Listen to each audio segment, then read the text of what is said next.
ഭരണം മാറുന്നതിനനുസരിച്ച് മാറേണ്ടതാണോ കേരളത്തിൻ്റെ പാഠ്യപദ്ധതി എന്നുള്ള ചോദ്യത്തിന് എന്ന് നമ്മൾ ഉത്തരം കണ്ടെത്തുന്നുവോ അന്നേ നമ്മുടെ കേരളത്തിൻ്റെ വിദ്യാഭ്യാസ രംഗം മെച്ചപ്പെടുകയുള്ളൂ എന്ന് വിശ്വസിക്കുന്ന ഒരാളാണ് ഞാൻ.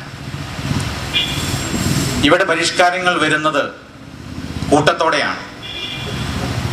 ഇപ്പം മാറുന്ന ലോക സാഹചര്യങ്ങൾക്കനുസരിച്ച് കേരളത്തിലൊരു മാറ്റം വരുത്തണമെന്നുണ്ടെങ്കിൽ അതെവിടെയെങ്കിലും ഒന്ന് പരീക്ഷിച്ചു നോക്കി വിജയം കണ്ടതിന് ശേഷം മാത്രം പ്രാവർത്തികമാക്കേണ്ടത് ഈ കേരളത്തിൽ മൊത്തമായി അത്തരമൊരു പരീക്ഷണം നടത്തുന്നു എന്നുള്ളതാണ് ഇന്ന് നമ്മൾ അഭിമുഖീകരിക്കുന്ന ഏറ്റവും പ്രധാനപ്പെട്ട പ്രശ്നം. ഇവിടെ നേരത്തെ സൂചിപ്പിച്ചതുപോലെ നമുക്കിപ്പോൾ പരീക്ഷിക്കാൻ അധികം ആളുകളില്ല. എനിക്കും നിങ്ങൾക്കും ഒക്കെ തന്നെ കുട്ടികളുടെ എണ്ണം എന്ന് പറയുന്നത് വളരെ ചുരുങ്ങിയിട്ടുണ്ട്. അപ്പം അവരെ ഒരു പരീക്ഷണത്തിന് വിടാൻ നമ്മൾ ആരും തയ്യാറില്ല. അവർക്ക് മെച്ചപ്പെട്ട ജീവിതം വേണം, അവർക്ക് മെച്ചപ്പെട്ട വിദ്യാഭ്യാസം വേണം.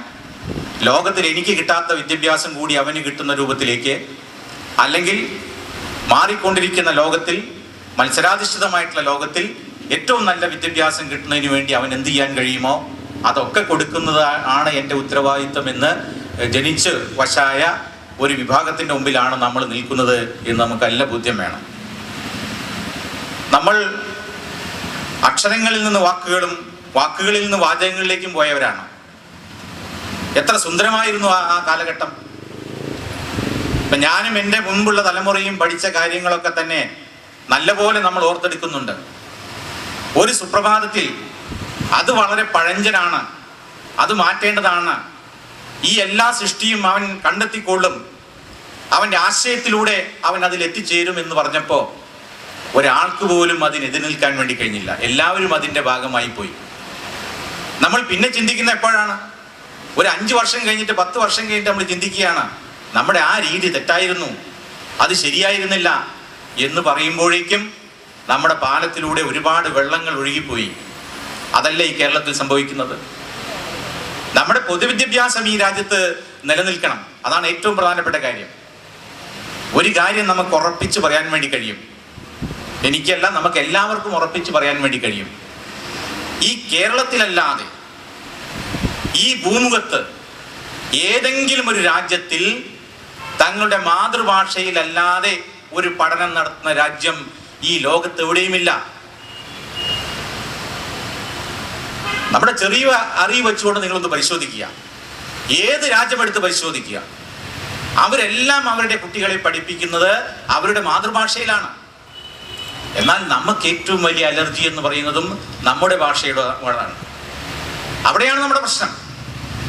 ഇംഗ്ലീഷ് അത് ലോകത്തിലെ ഏറ്റവും വലിയ ഭാഷയല്ല. ലോകത്തിലെ ഏറ്റവും വലിയ ഭാഷ തെരഞ്ഞു പോയാൽ നമുക്ക് വേറെ ചില ഭാഷകളാണ് കണ്ടെത്താൻ വഴി. ആ തർക്കത്തിലേക്ക് നമ്മൾ പോകണ്ട. പക്ഷെ ഇംഗ്ലീഷിന് ഒരു സ്ഥാനമുണ്ട്. എന്താ ഇംഗ്ലീഷിന്റെ സ്ഥാനം? ഇംഗ്ലീഷ് ലോകത്തിലെ ഏറ്റവും നല്ല ലിങ്ക് ലാംഗ്വേജ് ആണ്. ആ ലിങ്ക് ലാംഗ്വേജിന് നൽകുന്ന ഒരു പ്രാധാന്യം നമ്മുടെ നാട്ടിൽ നമ്മൾ വിദ്യാഭ്യാസം കൊടുത്തോ? ഞാൻ ആരെയും കുറച്ച് കാണാൻ വേണ്ടി പറയുകയല്ല. നമ്മുടെ നാട്ടിൽ അറബിക്ക് വിദ്യാഭ്യാസം നടക്കുന്നുണ്ട്, ഉറുദു വിദ്യാഭ്യാസം നടക്കുന്നുണ്ട്. ആ അറബിക്കിനാണെങ്കിലും ഉറുദുവിനാണെങ്കിലും ഹിന്ദിക്കാണെങ്കിലും നമ്മൾ അതിന് സ്പെഷ്യലൈസ് ചെയ്ത അധ്യാപകരെ ഈ കേരളത്തിൽ നിയമിച്ചു. എന്നാൽ നമ്മുടെ ഹൈസ്കൂളുകളുടെ സ്ഥിതി എന്താണ്? ആർക്കും പഠിപ്പിക്കാവുന്ന ഒരു വിഷയമായി നമ്മൾ ഇംഗ്ലീഷിനെ കണ്ടു. ഇംഗ്ലീഷ് പഠിപ്പിക്കാൻ, ഹൈസ്കൂൾ തലത്തിൽ ഇംഗ്ലീഷ് പഠിപ്പിക്കാൻ നമുക്ക് ഇംഗ്ലീഷ് അധ്യാപകനെ വേണ്ട. അവൻ വേറെ എന്തെങ്കിലും സബ്ജക്റ്റിൽ അവൻ ഡിഗ്രി എടുത്തവൻ ഇംഗ്ലീഷ് പഠിച്ചാൽ മതി. അതാണ് നമ്മുടെ നാട്ടിലെ സ്ഥിതി. അപ്പൊ കേരളത്തിന്റെ വിദ്യാഭ്യാസത്തെ കുറിച്ച് വളരെ ഗഹനമായി ചിന്തിക്കാൻ കഴിയുന്ന ഒരു സാഹചര്യം കേരളത്തിൽ ഉണ്ടായിട്ടില്ല. അങ്ങനെ എപ്പോൾ ഉണ്ടാകുന്നുവോ അപ്പോൾ നമ്മുടെ വിദ്യാഭ്യാസം മെച്ചപ്പെടാൻ വേണ്ടി പോവുകയാണ്. പല രംഗങ്ങളിലും നേട്ടങ്ങൾ കൈവരിക്കാൻ കഴിഞ്ഞ ഒരു രാജ്യം എന്ന രൂപത്തിൽ ഇന്ന് കേരളത്തെ കുറിച്ച് ലോകം മുഴുവൻ പഠിച്ചുകൊണ്ടിരിക്കുകയാണ്.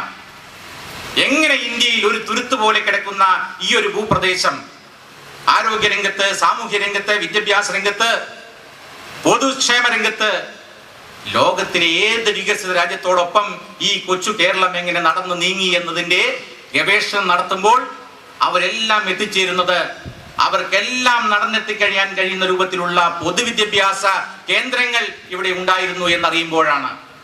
കേരളത്തിലെ പൊതുസമൂഹത്തിന് ഉൾക്കൊള്ളാൻ കഴിയുന്ന ഒരു പാഠ്യപദ്ധതിയാണ് നമ്മുടെ പാഠ്യപദ്ധതി. മറ്റേത് മേഖലയേക്കാൾ, ഈ CBSE സ്കൂളുകളേക്കാൾ, അല്ലെങ്കിൽ അവരുമായുള്ള ഏത് താരതമ്യ പഠനത്തെ എടുത്ത് പരിശോധിച്ച് നോക്കിയാലും മെച്ചപ്പെട്ട ഒരു പാഠ്യപദ്ധതിയായിട്ട് നമ്മുടെ പാഠ്യപദ്ധതിക്ക് മാറാൻ വേണ്ടി കഴിയുന്നുണ്ട്. അതിന്റെ പ്രചാരകരായി ആർക്കെല്ലാം വരാൻ കഴിയുമെന്നതിനെ സംബന്ധിച്ചാണ് ചില തർക്കങ്ങളുള്ളത്. ഏതൊക്കെ സാഹചര്യമാണെങ്കിൽ പോലും പുതിയ സാഹചര്യത്തിൽ നമുക്ക് ശോഭനമായിട്ടുള്ള ഒരു ഭാവിയാണ് ഈ കേരളത്തിലെ വിദ്യാഭ്യാസ പ്രവർത്തന രംഗത്തുള്ളത്. സാഹചര്യങ്ങൾ അതാണ് നമ്മളെ കാണിക്കുന്നത്. അതിന് നമുക്ക് ഒത്തൊരുമിച്ച് പ്രവർത്തിക്കാം എന്നതിന്റെ ഒരു സൂചനയായി മാത്രം ഇതിനെ കണ്ടുകൊണ്ട് ഞാൻ അവസാനിപ്പിക്കുന്നു.